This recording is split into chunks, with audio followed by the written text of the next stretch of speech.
ازاي تكون جيمر مصري لو انت بتحب الالعاب. في الفيديو ده انا هعلمك ازاي تبقى افضل جيمر في مصر في 4 خطوات بس.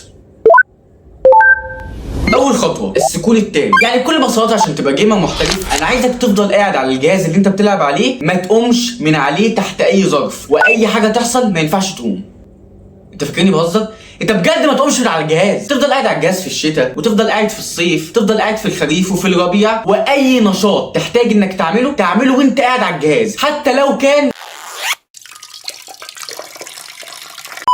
تاني خطوة جهاز الالعاب الجامد. طبعا انت عشان تبقى جيمر محترف محتاج جهاز العاب، يا اما كمبيوتر بي سي او حتى بلاي ستيشن، او ممكن الاثنين مع بعض كمان والله. لكن طبعا عشان الحاجات دي اغلى من حياتك فانت ما عندكش غير 3 حلول او 3 طرق عشان تحصل على الحاجات دي. اول طريقه انك تسرقهم. كله يرفع ايده بسرعه، كله يرفع ايده، المكان كله بيحاصر دلوقتي. انت راجل انت، يلا شوف لي عندك اي بي سي بسرعه، يلا. حاضر ثانيه واحده بس، ثانيه واحده. اتفضل اهو. ده اللابتوب بتاع ابنك ده ولا ايه؟ يا عم انت عايز بي سي كمبيوتر بسلك، انت جايبه ده. طب ما هنعمل ايه طيب؟ ما دي احدث حاجه عندنا. طب بص خد ده، هات لي شوف لي عندك اي بلاي ستيشن بسرعه يلا. ايه ده؟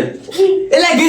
تاني طريقة انك تطلب من ابوك. بابا نعم انجز. لو سمحت بس يا بابا، انا كنت بس بطلب منك انك حضرتك يعني تجيب لي بي سي جديد. بي سي؟ ده دواء ده ولا ايه؟ لا يا بابا دواء ايه؟ ده بي سي يعني كمبيوتر، يعني هقعد العب عليه. ما انا بقول لك عايز ابقى جيمر. تمام كمبيوتر، وده طبعا بفلوس صح؟ اكيد طبعا يا بابا بفلوس، امال هيكون بايه يعني؟ بقول لك ايه، شفت الشنطه الكبيره اللي بره دي عند اوضتك؟ صح، شنطه كبيره قوي كده محطوطه عند الباب مش عارف ازق. الشنطه دي بقى انا لميت لك فيها كل هدومك وكل حاجتك. انا خلاص كده اتبريت منك اصلا.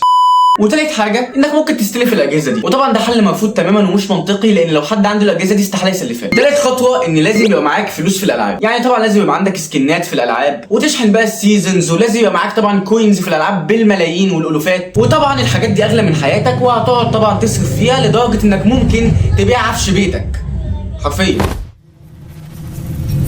رابع خطوة انك ما تعملش حاجة خلاص. انا عندي طبعا حل بسيط وواقعي اكتر من كل الكلام اللي انا قلته ده، انك تجيب موبايلك، تحمل اي لعبة من ابل ستور وتلعب عليها، وهتبقى جيمر برضه.